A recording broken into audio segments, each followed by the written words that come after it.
So, ito guys, bubuksan na natin yung binili nating HP DeskJet 2855E printer. So, this is not just a printer, but you can also copy and scan. And wireless na din siya. At meron siyang kasamang original HP ink and black. Meron din siyang kasamang 3 instant ink, 3 months free. So, buksan na natin guys. Bakit ko nga ba siya binili? Kasi wala talaga akong balak bumili ng printer. Kasi hindi naman gamitin. Pero sa Sikay kasi, first time nang mag-participate sa science fair. So, from grade 1 to grade 3, hindi siya sumasali. Eh, syempre, kailangan ng mga printer.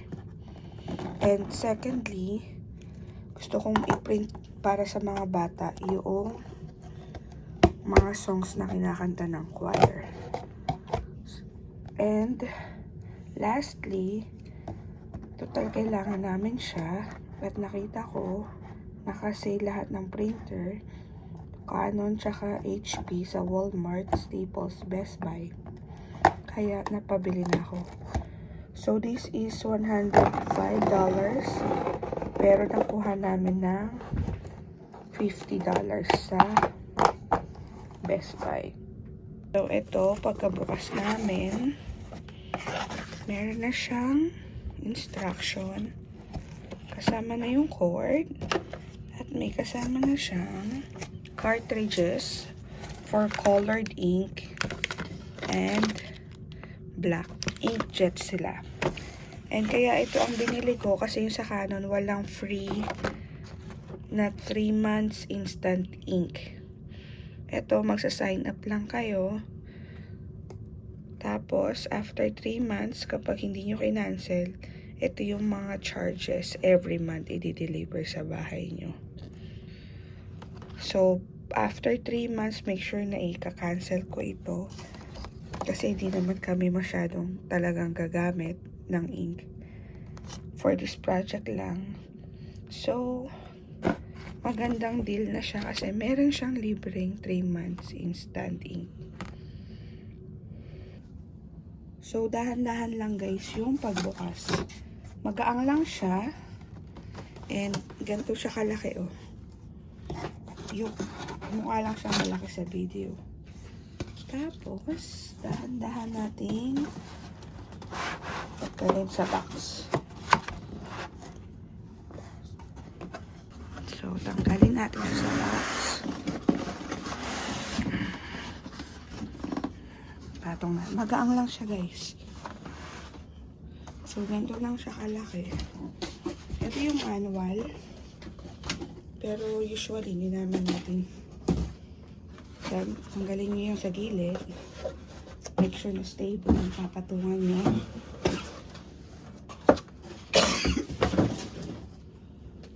So, ganyan lang siya kalaki. Ayan yung upuan ng piano namin. Tapos, saktong-sakto lang siya. Pero balak namin siyang ilagay dito. Ang liit lang yan, guys. 9 inches kasha.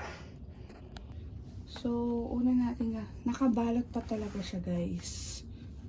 Una natin gagawin is tanggalin yung balot, syempre. Dahan-dahan lang, guys. Ito yung model niya nandito. HP DeskJet 2855. So, 2800 series to. Color gray lang ang naka-sale ng $50.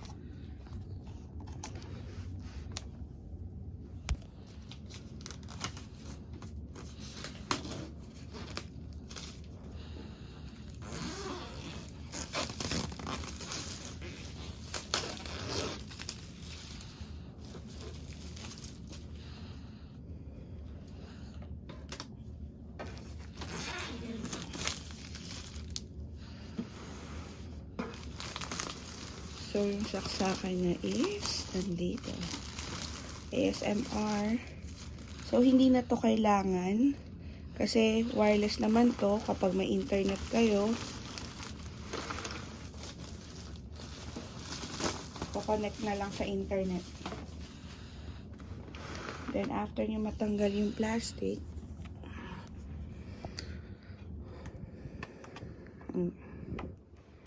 tanggalin natin tong mga sticker.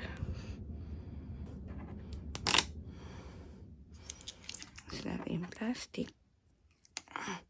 Sticker. So, ito. Then, dalawa ata yung kanyang door. Yung door dito.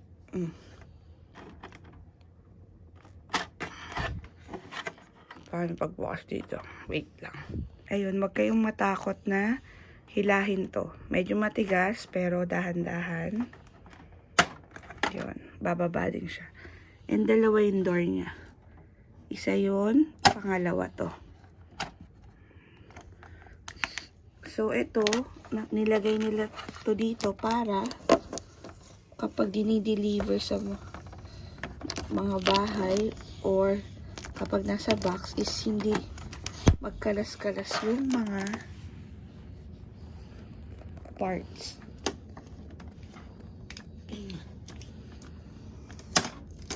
So, tatanggalin nyo. Meron siyang nakaano ditong karton para ma-stop yung umaandar kapag, wait lang, alisin din natin to. Ito yung pumipigil or nag-i-stop doon sa printer cartridge. Para nga naman kapag nasa box is hindi siya mag-slide. So, kailangan nyo yung i-close kapag magpiprint na. Mamaya ilalagay natin. So, meron din siyang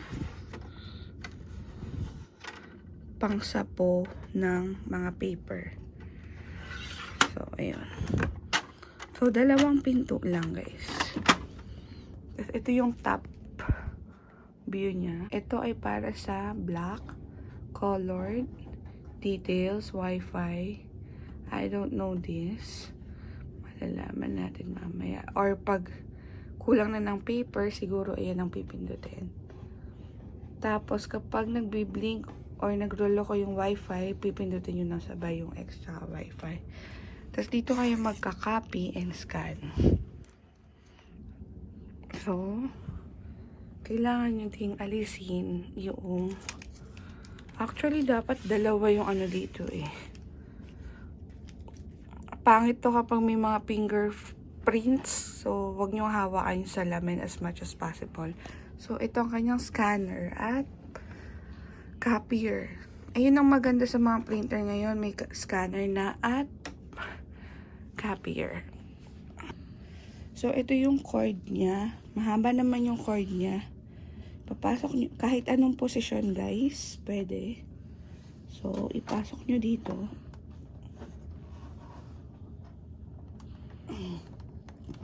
Yan, nakapasok na. And, saksak natin. Saksak na ni CK. Tapos, itong compartment dito is para sa paper feeder. Ito yung pang-adjust ng paper. Usod nyo yan, ganyan. Ayun. Pagkasaksak, nagbi-blink na. Agad-agad. Saksak, nag-blink na siya agad, pero nawala din. So, press and hold. Ayun.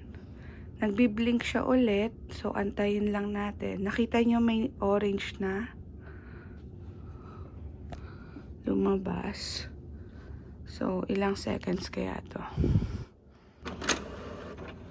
Ayun. Pagkapindot nyo, antayin nyo lang kasi kusa kayo may maririnig dyan sa loob. So, inayos ko na tong paper feeder. Meron siyang mga sizes dyan. As you can see, guys. Dito nyo daw isasagad yung paper. So, ako, iuusot ko tong blue na to dito. Namin marinig na naglakad na yung, ay, umandar na yung cartridge. Ito na yung sunod. So, isang pindot lang, guys. Mag-antay lang kayo ng 20 to 30 seconds. May maririnig kayong gumagalaw sa loob, yung cartridge. So, nagbi-blink itong blue. Kailangan nating i-set up yung Wi-Fi through the app. So, download natin yung app sa ating tablet. Dito namin siya sa iPad. So, wala kayong makikitang QR code sa iPad, diba? Sabi sa akin ni CK, gamitin lang daw yung camera. Then, ito yung i-scan. Scan natin yan. Just point the tiny box thingy in there. And then press open in Chrome. Or whatever you see there. Tapos, get it from, ano to? Google Play. Ayan yung It says install app. install app. Ala. Nagda-download na ng app para makonect sa Wi-Fi. Open. Again, patience lang sa pag-download ng mga ganito. Accept all.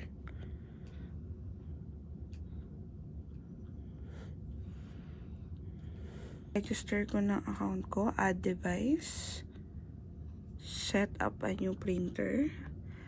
By the way, I'm just using Apple iPad. It is searching for printers, and since naka-open at nagbi-blink siya, it is searching now. Lumabas tong option ng Wi-Fi and Ethernet cable. So, hindi na natin gagamitin ang Ethernet cable. Wi-Fi, then continue. So, sundin nyo lang yung mga instruction. Turn on location and Bluetooth on your device and allow access when prompted. Just press continue and allow. Hindi ako makapag-connect. Ito yung sinasabi niya. Go to your Wi-Fi settings on this device and select wireless network from the Wi-Fi network list. Ito daw yung hanapin nyo. Kapag yung blue light daw ng printer is nagbi-blink, your printer is not connected, it should be solid. So, nagbi-blink siya, hindi pa siya connected. So, I will follow this. So, ayun, nagpunta lang sa settings, sa Wi-Fi, and nakita ko ito, other network. So, click natin yan. Naklik ko, doon, nakakonekta na. So, i-enter ko lang yung password ng Wi-Fi namin. Wait lang. Search na yung mga available Wi-Fi sa bahay nyo. So, connect na tayo. Mabilis lang, guys. Press and release the flashing information button on your printer. After releasing, please wait. Ayun, nag-blink naman siya. Press and release. Quickly. Do not hold. Press and release lang. So, you have to wait until mag-solid blue itong nagbi-blink na to. And that means we're connected to the Wi-Fi.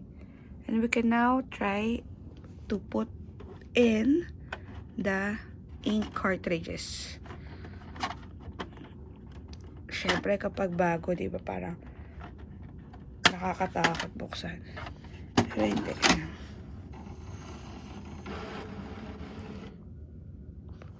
Finishing connection. Continue. So, printer connected to Wi-Fi. Ayun na. Accept all lang tong data privacy. Ito yung HP Plus Smart Feature. Print from anywhere, anytime. 24/7 printer security with remote monitoring. So, itong libreng 3-month free ink is, ang maganda sa kanya, na mo-monitor ng HP kung dapat na bang i-refill yung ink nyo or hindi pa. So, sila na mismo ang magpapadala sa inyo ng ink kapag kailangan ng i-refill ng inyong cartridge. So, I will continue kasi may libre akong subscription. Continue lang. I will register. Use only original HP ink. Connect printer to the internet. For your printer to operate after selecting, activate. Ganyan lang. Activate lang. Activate. This lang yung activation complete. So, from now on, I will count 3 months para sa aking free subscription sa kanilang HP Plus Instant Ink. So, magre-register lang ako. Sabi niya is, your printer comes with a 3-month trial of Instant Ink. Print up to 700 pages a month on us. Forget about managing ink supplies. We will deliver ink before you run out. So, ang dami na rin guys. 700 pages a month. So, ayan. Tapos na ako mag-sign up for the 3-month free trial ng Instant Ink.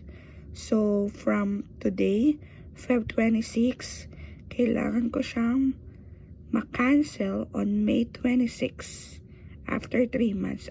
Or else, i-charge nila ako ng $7.49 for 50 pages a month. Natin yung ito yung tricolor cartridge, and ito yung mapupunta sa kanan, yung color black, sa kaliwa ang colored. And wag niyong iwawala itong mga manual na to kasi nandito yung mga guide. So, ayun, nalaman na natin. Ito palang sign na ite is for resume. This is for the black and white. And this is for the color. And ink alert light. Ito siya. X is for cancel information. Okay, ito ay for resume. Kapag siguro nag-paper jam, you will just press this. Press when late to continue a job. Okay? Tapos ito din yung mga issues, error codes, and busy state. So, kailangan nyong itabi to. Just in case. So, ilagay na natin ang cartridges. Sabi ko, bakit kaya ayaw niyang pumunta sa gitna? So, ang ginawa ko, sinarado ko muna siya. Para pumunta. Pag sinarado mo, gumagalaw, ayan, babalik siya. So, huwag niyo siyang ipo-force para pumunta dyan sa gitna. Ayun, bumalik na naman. Wait lang. Ayan, kailangan kasi nandyan siya sa gitna. And yung mga dots na yan, yung serial bus na yan. Tama ba term ko? Ayun yung i-connect nyo sa loob. I mean sa likod nito. Buksan natin. May sign naman na tear here. Labas ko na rin yung color black. Muna natin yung magenta or yung tricolor. So, sabi ko sa inyo, diba? Oh, kailangan mo nang tanggalin yung plastic. May plastic na nagtatakip dun sa serial bus. So, alisin natin to. Pa-down daw. Alisin, pa-down. Ayun o. Yan yung serial bus. Kung ano man tawag dyan. Ito kasi yung i-connect nyo doon sa serial bus na nandun. So, lagay na natin guys. So, i-slide nyo lang. And then, a little bit of push.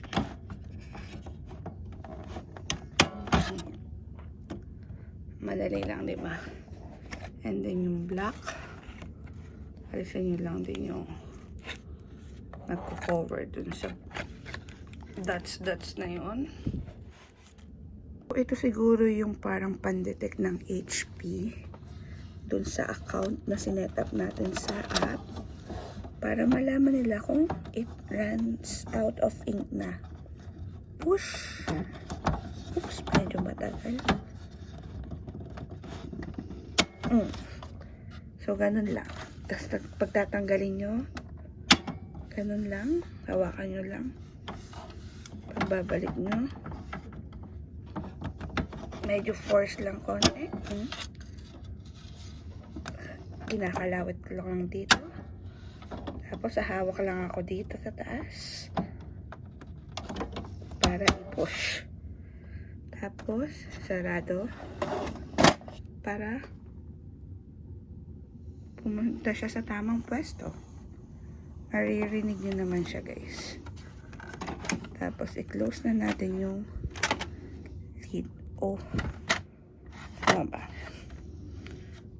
Hindi. Magpiprint na tayo, guys. So, lagyan na natin ng paper. Itong slot dito. Ito yung paper na ginamit or gagamitin namin. $7 lang to sa Walmart. Naka-sale siya. 500 sheets na. And advisable is 20, maximum of 20 pages ang pwedeng ma-print sa ating printer. Muna tayo, guys. Ito yung ikakopy natin. Ito yung sign. Ito yung ibabaw. So, pag ganito siya. Tapos, close the lid. Meron akong 6 pages dito.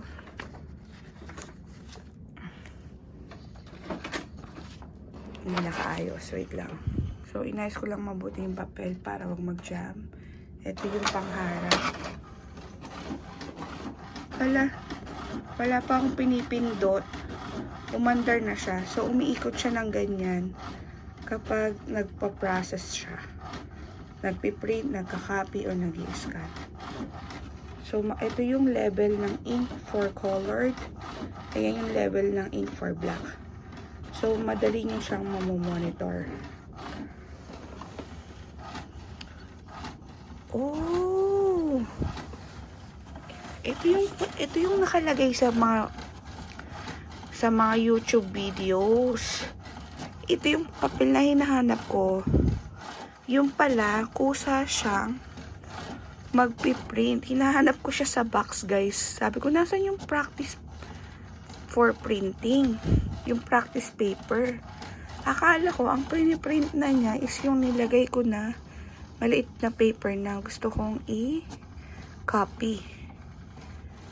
Pero ito, lumabas, pagkalagay ko ng paper, pagka-load ko ng paper, kusa siyang umandar. So, ayun pala yung pang-practice ng printing for alignment. Alignment required for best printing quality. Ito yung guide. If there is no blinking A on the printer display, the alignment process has timed out. Restart alignment using the HP Smart app. So, hindi ko alam kung anong gagawin dito. Kayo na lang umintindi. So, tingnan natin kung mag-i-scan na siya or magka-copy. Pinindot ko lang yung black. At pinaririnig na akong gumagalaw-galaw-galaw. Let's wait. Kailangan nyo pala talagang sundin yung mga steps dito sa unang print nyo, guys. Una, ilalagay nyo daw to face down on the scanner glass. Close the lid, press either copy button, which is ito. Recycle the page when finished. Pwede nyo na palang itapon. May practice talaga pala pag sa unang scan. So, ang paglagay is isasagad nyo daw dito. Dito sa side. Then, close the lid. And then, press this.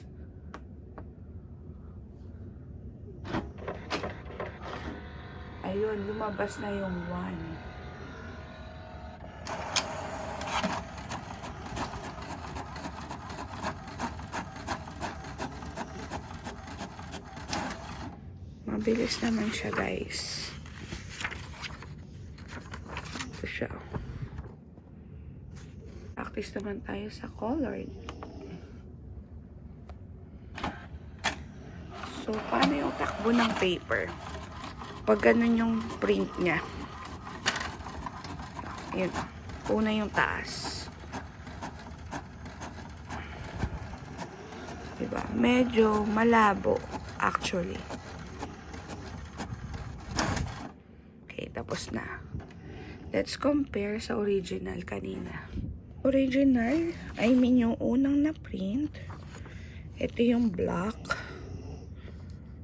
Nawala na yung circle. At ito yung kinapi natin na colored. Kung mapapansin nyo, yung blue pa lang dito. Nag-light na. So, iba talaga yung quality kapag copy lang siya, guys. Kaysa dun sa talagang ipiprint mo siguro. Let's try naman yung print. iPad. Let's print.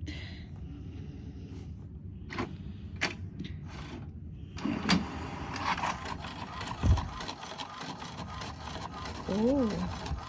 Wala naman akong pinili. Pero meron siyang pusang print. May pa-thank you. May pa-thank you si HP. Thank you for choosing HP. So, may mga practice talaga siya.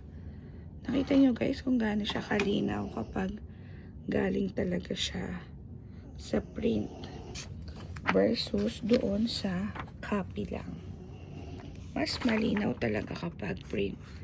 Let's try yung picture. Anyway, ito nga palang printer na to is supported niya ang Apple Air Print. Setup complete, finish printer setup, new HP cartridges installed, activated. So, lahat yan is na-perform natin. And ito yung series niya. All-in-one printer series. Supply, scan, print documents, camera scan. So, let's try yung Apple Air Print. Picture na gusto kong i-print kasi masyado siyang colorful and malinaw tong picture na to galing from a brand new iPhone kasi ito. So, tignan natin kung gaano kalinaw. So, let's try.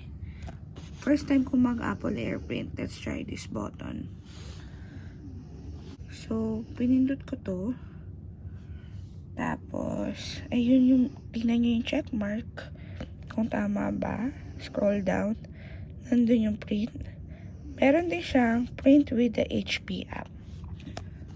Try natin tong print.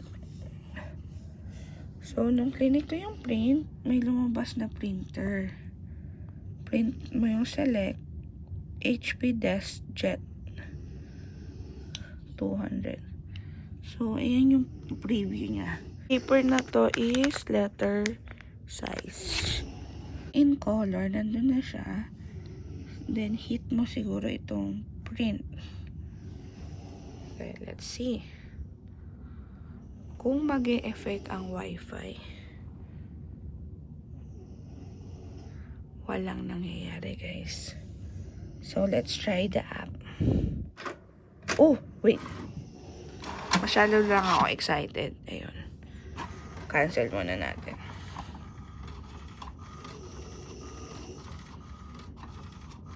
Ayan, medyo matagal yung andar niya ngayon. Siguro kapag masyadong vivid yung mga colors, masyadong matagal.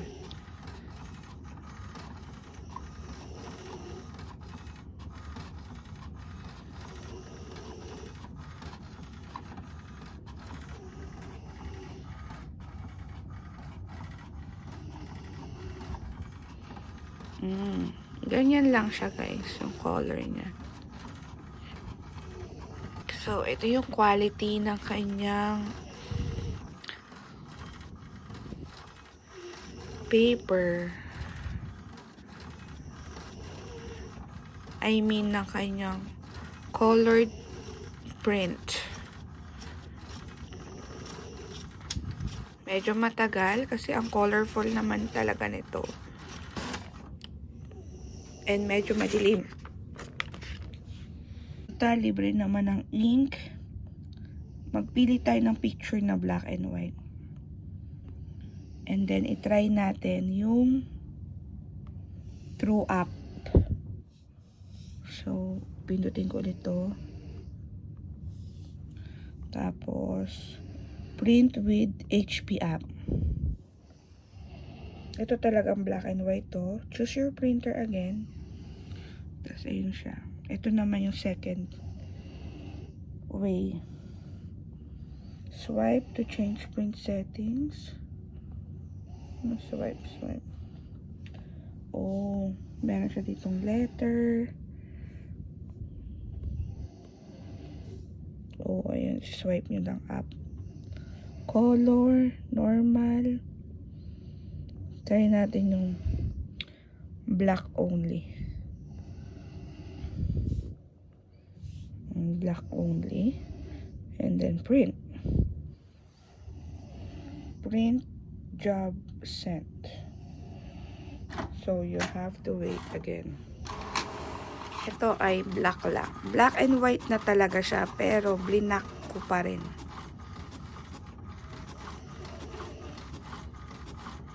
Mas mabilis pag black. So okay naman siya, guys. Ito yung black print.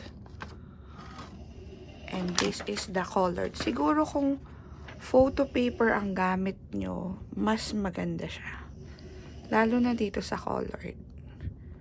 So, ayun lang guys. Sana nagustuhan nyo ang ating review sa ating HP DeskJet 2855E na may libreng 3-month refill ng ink. After 3 months, don't forget to cancel it. If you want to continue, just pay $7 only for 50 pages a month. That's all for now, guys. And I'm so happy na makakapag-print na kami ng songs for the children's choir and sa project ni CK. Good night, guys. Mahabol lang, guys. Ganto kahaba yung kanyang saksakan. Sakto lang. Pwede nyo pa siyang itali. And ito yung paglalagyan ko. Maliit na table. 1 dangkal at kalahati ang lapad. 1, 2, 2 dangkal at kalahati ko ang lapad. Let's put it on. Guys, natanggal yung kanyang pagkakasaksak. Mamaya ikakamit ko na lang or kapag gagamitin na lang namin yung printer. Natanggal siya. And saktong-sakto lang siya. Sabi nga nung nagsukat na vlogger sa isang vlog, actually, kasya na siya sa 9 inches. Tapos, aalisin ko na lang siya dito kapag kailangan namin mag-print. And 9 inches, ang tangkad niya ay 11 inches, 20 inches yung lapad ata. Basta kasya na siya gan, oh. Maalog nga lang, guys. So,